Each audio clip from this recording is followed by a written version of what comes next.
주신 하나님의 말씀은 사무엘상 25장 32절에서 35절까지 말씀, 구약성경 453면에 있습니다.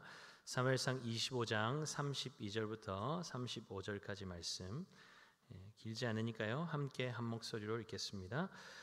다윗이 아비가일에게 이르되 오늘 너를 보내어 나를 영접하게 하신 이스라엘의 하나님 여호와를 찬송할지로다. 또 내 지혜를 칭찬할지며 또 내게 복이 있을지로다. 오늘 내가 피를 흘릴 것과 친히 복수하는 것을 내가 막았느니라. 나를 막아 너를 해하지 않게 하신 이스라엘의 하나님 여호와의 살아계심을 두고 맹세하노니 네가 급히 와서 나를 영접하지 아니하였다면 밝는 아침에는 과연 나발에게 한 남자도 남겨두지 아니하였으리라 하니라. 다윗이 그가 가져온 것을 그의 손에서 받고 그에게 이르되 내 집으로 평안히 올라가라. 내가 내 말을 듣고 내 청을 허락하노라. 아멘. 자, 성경책을 딱 펼쳐 놓으시고요. 자, 귀한 믿음의 지체들 인사 나누겠습니다. 팔을 좀 움직이셔야 돼요. 어떻게 움직이는지 아시죠? 요거 아닙니다. 요겁니다. 자, 인사하겠습니다. 만나서 너무너무 반갑습니다. 잘 지내셨죠? 네, 좋습니다. 큰 은혜 받고 갑시다. 네, 제가 이거 한번 했는데 계속 적용해가지고 계속 하시는 분들 계셔서 참 감사합니다. 요거 하나에 웃음이 나오죠? 네, 중등부 친구들은 굉장히 충격받은 모습이에요. 왜 저렇게 인사하지? 이게 우리 어른들이 인사하는 방식이야. 감사합니다. 사울은 다윗을 죽이려는 자신의 왕권을 위협하는 잠재적인 경쟁자로 생각하고 있죠. 그래서 기회를 틈타서 항상 이 다윗을 죽이려고 추격하고 있습니다. 사울 왕의 추격을 받으면서 도망자 신세가 된 다윗은 기약할 수 없는 미래 속에서 하루하루를 살아가고 있습니다. 바란 광야에 있던 다윗은 사무엘이 죽고 갈멜 인근에 있는 마온으로 돌아옵니다. 다윗이 이른 갈멜은 엘리야가 이 바알과 아세라 선지자들과 전투를 벌였던 갈멜산이 아니고 이곳은 전에 사울이 아말렉 사람들을 물리치고 스스로 기념비를 세웠던 헤브론 근처에 있는 지역입니다. 그러니까 지금 다윗은 사울이 지배하는 영토 중에서 아주 자랑스럽게 생각하는 지역 안으로 들어와 있는 것입니다. 사울이 자신의 치적을 기리며 너무나도 자랑스럽게 여겼던 그 지역에 사울의 통치를 받고 있는 완고하고 행실이 악한 나발이라는 사람이 살고 있었다는 것을 성경이 기록하고 있는 것은 결코 우연이 아닐 것입니다. 어리석은 나발을 통해서 사울을 오버랩시키고 있는 것이죠. 다윗을 따르는 식솔들은 어느새 600여 명에 이르게 됐습니다. 거친 광야에서 도망다니며 물 한 모금 곡식 한 톨이라도 이들에게 제공해야 한다는 압박감이 다윗을 짓눌렀겠지요. 그런데 어느 날 이 지역에서 거부로 소문나 있는 나발이라는 사람이 양털을 깎는다는 소식이 다윗에게 전해져 옵니다. 양의 털을 깎는다는 것은 일종의 추수철이라는 의미입니다. 수백 수천 마리 양떼의 털을 깎는 일은 그동안의 수고와 땀에 대한 보상을 받는 시간이었습니다.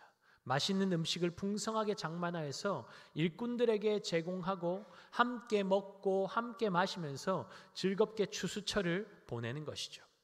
그 소식을 들은 다윗은 부하 10명을 나발에게 보내어서 그동안 나발의 양떼와 염소떼를 보호해주고 들판에 있던 도적떼들로부터 지켜주었던 옛 정을 생각해서 자신들이 먹을 만한 음식을 나누어 줄 것을 요청하고 있습니다. 오늘 사무엘상 25장 6절 말씀 성경 한번 보겠습니다. 6절 말씀. 그 부하게 사는 자에게 이르기를 너는 평강하라. 내 집도 평강하라. 내 소유의 모든 것도 평강하라. 다윗이 자신의 부하들을 통해서 나발에게 평강을 전하고 있지만 여러분 실제로는 협박 아닙니까? 지금 네가 누리고 있는 평강이 누구 덕분이냐? 우리가 보호하고 지켜줘서 그런 것 아니냐? 그러니 우리를 통해 누리고 있는 그 평강에 대한 보상을 하라는 것이죠. 보호비를 내라는 것입니다. 그렇지 않으면 너의 집안이 누리고 있는 평화가 사라질 수도 있다는 무언의 압박입니다. 여러분, 다윗이 악의적으로 그랬겠습니까? 사울 왕에게 쫓기면서 많은 식솔들을 먹여 살려야 하다 보니 이렇게 더 되어 버린 것이겠죠. 그러나 이스라엘의 왕이 될 사람으로서의 면모를 다윗에게서 찾아볼 수 없다는 것은 부인할 수 없는 사실입니다. 수금 받으러 갔던 다윗의 부하들은 나발에게 심한 모욕을 당하고 빈손으로 돌아옵니다. 오늘 10절, 11절 말씀입니다.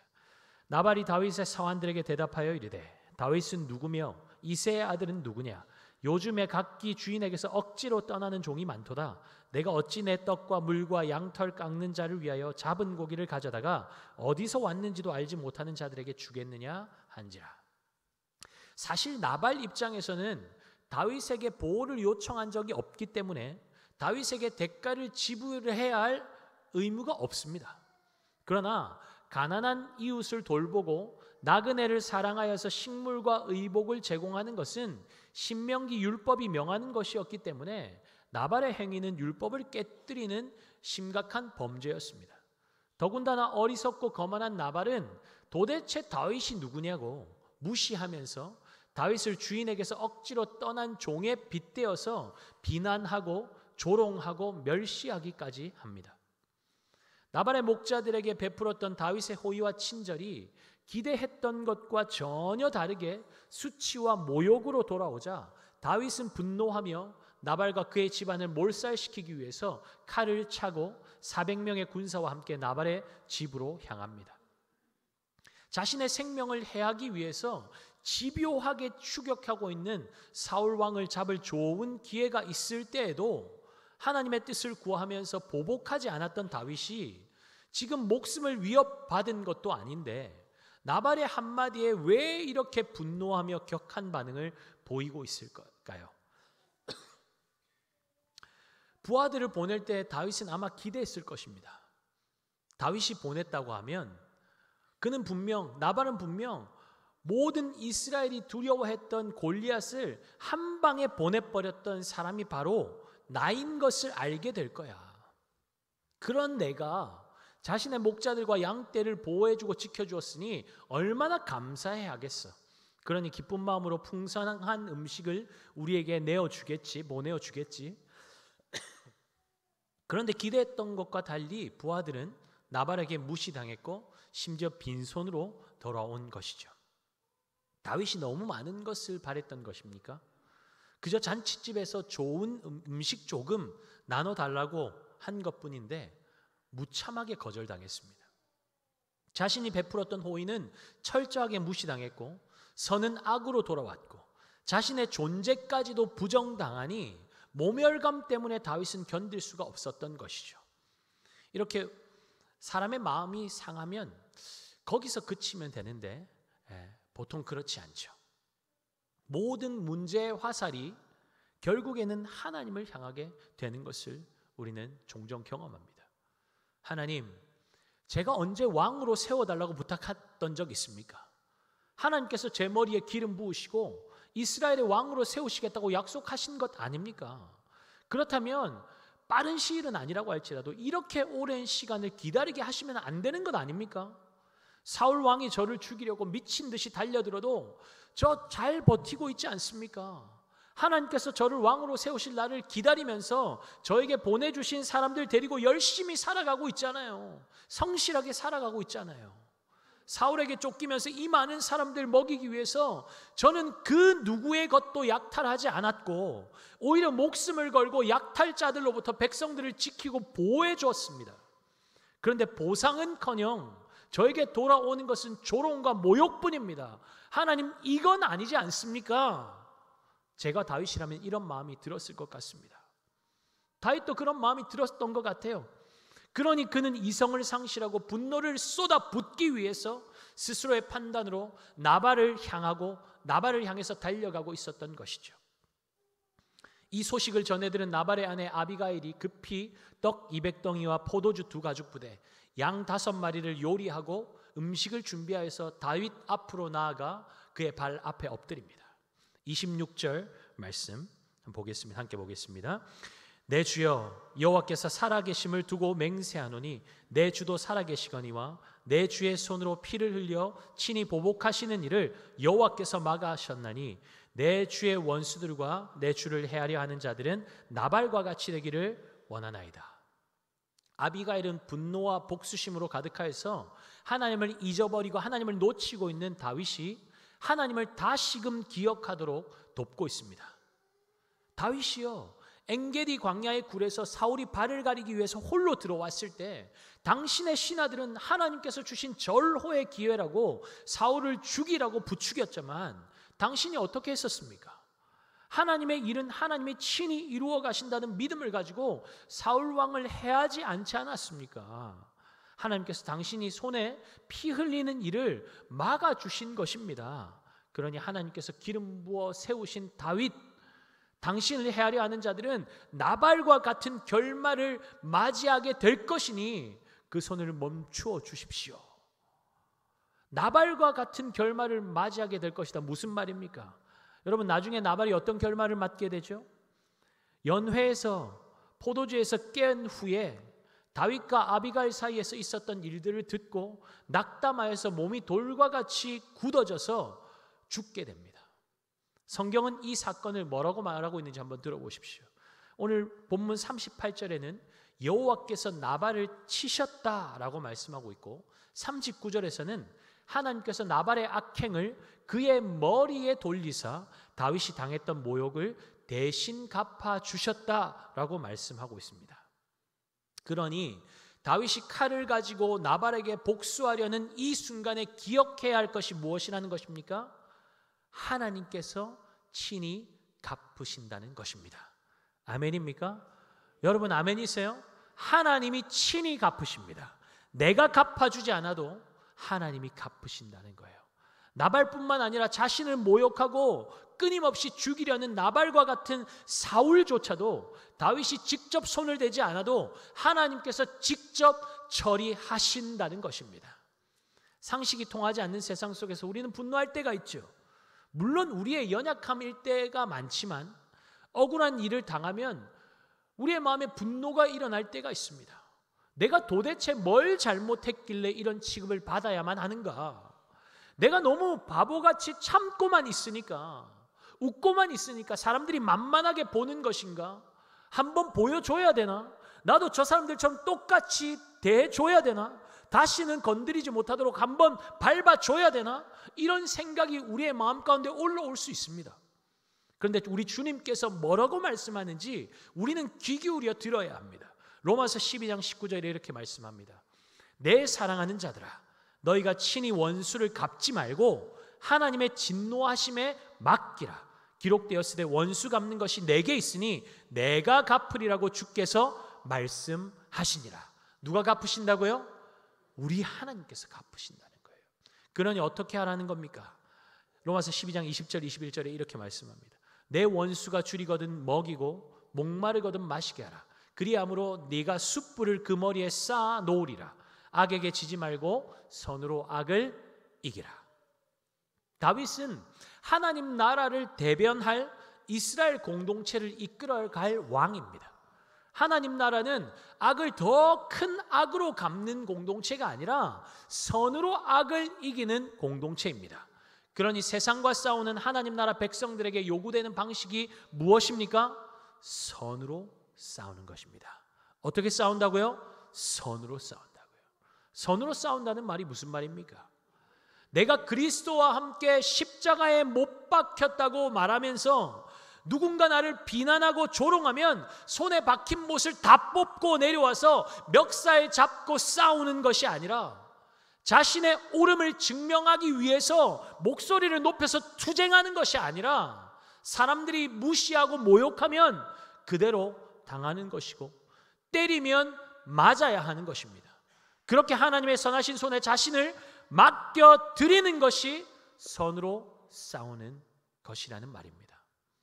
예수님께서 선한 싸움이 어떤 것인지 십자가에서 친히 우리에게 보여주지 않으셨습니까? 예수님께서 그렇게 자신의 전 존재를 하나님께 맡겨드렸더니 하나님께서 어떻게 하시죠? 빌립보서 2장 9절에서 11절에 이렇게 말씀합니다. 이러므로 하나님이 그를 지극히 높여 모든 이름 위에 뛰어난 이름을 주사 하늘에 있는 자들과 땅에 있는 자들과 땅 아래에 있는 자들로 모든 무릎을 예수의 이름에 꿇게 하시고 모든 입으로 예수 그리스도를 주라 시인하여 하나님 아버지께 영광을 돌리게 하셨느니라.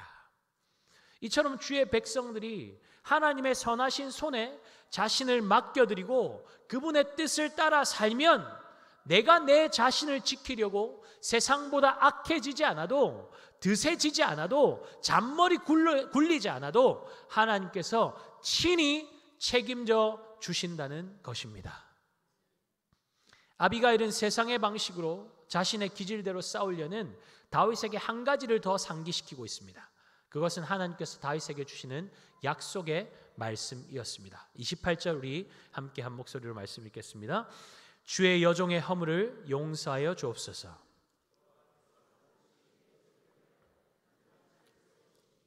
이는 내 주께서 여호와의 싸움을 싸우시며 내 주의 일생에 내 주에게서 악한 일을 찾을 수 없음이니이다. 30절도 읽겠습니다.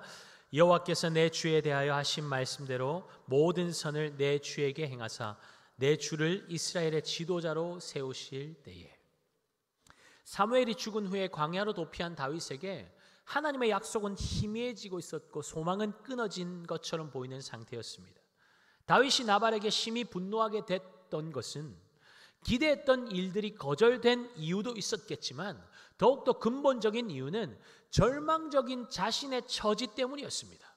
다윗은 자신이 누구이며 앞으로 어떻게 살아야 할지를 망각한 상태에 있었습니다. 그러한 때에 아비가일이 다윗을 향한 하나님의 약속을 일깨워주고 그의 정체성을 확인시켜 준 것이죠. 그러니 아비가일의 그 말에 다윗의 분노가 눈 녹듯이 사라지게 된 것입니다. 잠언에 이 상황에 딱 맞는 말씀이 있습니다. 잠언 29장 8절입니다. 거만한 자는 성읍을 요란하게 하여도 슬기로운 자는 노를 그치게 하느니라. 나발과 같이 거만한 사람은 자신뿐만 아니라 온 집안을 위험에 빠뜨리고 성읍을 요란케 만들지만 아비가일과 같은 지혜롭고 슬기로운 사람은 다윗의 노를 그치게 하여서 다윗의 범죄를 막을 뿐만 아니라 온 집안을 살리는 통로가 되었습니다. 여러분도 아비가일과처럼 지혜롭고 슬기로운 자가 될 수 있기를 예수님의 이름으로 축복합니다. 여러분, 그런데 과연 요 정도 교훈을 주시려고 이 말씀을 주셨겠습니까? 물론 성령께서 우리 안에 계시면 우리의 입술이 성령에 붙잡힌 바 되면 우리가 하는 한마디 한마디를 통해서 영혼들이 살게 될 거예요. 회복되게 될 거예요. 주의 백성들은 그러한 삶을 살아야 합니다. 그런데 보십시오. 오늘 25장, 이 사무엘 25장 본문이 어떻게 시작되고 있는지 여러분 한번 살펴보면 좋겠습니다. 25장에 뭐가 어떤 말로 시작되고 있습니까? 사무엘이 죽음에, 이스라엘의 영적 지도자 사무엘이 죽었다고 말씀으로 시작하죠. 사무엘을 통해서 영적으로 어두워져 있던 이스라엘에 하나님의 말씀이 선포되었고 영적 무지함 속에 살아가던 멸망을 향해 달려가는 이스라엘 백성들이 그 빛으로 살 수 있었습니다. 살게 되었습니다. 그런데 이제 그 빛이 이 사무엘이 죽음으로 인해서 그 빛이 다시 사라지는 것처럼 보입니다. 물론 우리는 선지자 나단을 하나님께서 또 보내주실 것을 알고 있지만 지금 사무엘이 죽고 나단 선지자를 보내시기 그 사이에 영적 공백기 속에서 다윗은 방황하면서 자신의 소견에 옳은 대로 행하는 위태로운 행보를 보이고 있습니다. 그런데 신실하신 하나님은 자신이 기름 부어 세운 다윗을 그냥 내버려 두시지 않았죠. 자기 소견에 옳은 대로 살도록 내버려 두시지 않았습니다. 어떻게 살아야 할지, 무엇을 위해 사는지 모른 채 열심히만 달리고 있는 이정표 없는 다윗의 삶의 공백을 하나님은 아비가일의 지혜로 채우고 계십니다. 사랑하는 여러분, 자신이 택한 자를 신실하게 인도해 가시는 선하신 하나님의 손길이 보입니까? 오늘 학습 입교 세례식을 가졌습니다. 세례 문답식을 통해서 이분들의 신앙을 점검하는 시간을 가졌습니다. 모든 분들이 나는 예수 믿고 구원받은 하나님의 자녀가 되었다고 예수로 말미암아 오늘 죽어도 천국 간다는 그 믿음의 확신이 있는 것을 우리가 확인했습니다. 이 자리에 있는 모든 성도님들도 예수 믿고 구원받은 하나님의 자녀가 되었다는 동일한 믿음과 확신이 있는 줄 믿습니다. 그렇다면 우리의 삶의 목적은 더 이상 세상이 아닌 것이죠. 예수를 구주로 모신 자들의 삶의 이유와 목적은 오직 예수 그리스도 한 분이 되어야 할 줄 믿습니다. 우리가 이렇게 확신 있게 고백한다고 할지라도 세상 속에서 우리는 또 하나님 놓칠 때가 있을 것입니다. 그러나 우리는 하나님 잊어버리고 놓쳐도 살아계신 우리 하나님은 우리를 절대 잊어버리거나 놓치지 않으시고 붙잡으신다는 사실을 기억하시기 바랍니다. 다윗의 고백을 볼까요? 32절 33절입니다. 다윗이 아비가일에게 이르되 오늘 너를 보내어 나를 영접하게 하신 이스라엘 하나님 여호와를 찬송할지로다. 또 내 지혜를 칭찬할지며 또 내게 복이 있을지로다. 오늘 내가 피를 흘릴 것과 친히 복수하는 것을 네가 막았느니라. 다윗은 이성을 잃고 세상의 방법대로 쫓아가고 있을 때 하나님은 아비가일을 다윗에게 보내셔서 무죄한 자의 피를 흘리지 않도록 세상의 방법으로 보복하지 않도록 막아주셨습니다. 여러분, 이것이 은혜 아닙니까? 나는 왜 세상 사람들처럼 살지 못하도록 막으십니까? 내 권리는 도대체 어디 있다는 말입니까? 그렇게 따질 수 있지만 여러분, 우리의 소견대로, 우리의 경험대로, 우리의 방법대로 살면 망하는 지름길로 가는 것입니다. 하나님께서 막아주시고 돕는 손길을 보내어주시고 기도의 동력자들을 우리의 곁에 두신 것은 정말로 큰 은혜입니다. 아멘입니까? 오늘 학습 입교 세례 받으신 분들 기억하십시오. 우리에게 주신 구미강동교회 그리고 믿음의 지체들이 우리 주위에 있는 것이 은혜입니다. 모든 성도들도 마찬가지예요. 하나님께서 여러분에게 그런 믿음의 가족들을 허락해 주신 것입니다. 그러니 우리는 주님을 찬양할 수밖에 없는 것입니다. 그런 내 주님을, 내 하나님을 어찌 찬양하지 않을 수 있겠습니까? 날마다 그 하나님의 은혜를 그 선하신 손길로 인하여서 감사하고 찬양하며 합당한 영광을 올려드리는 저와 여러분의 삶이 될 수 있기를 예수 그리스도의 이름으로 축복합니다. 우리 다 함께 자리에서 일어나셔서 찬양하며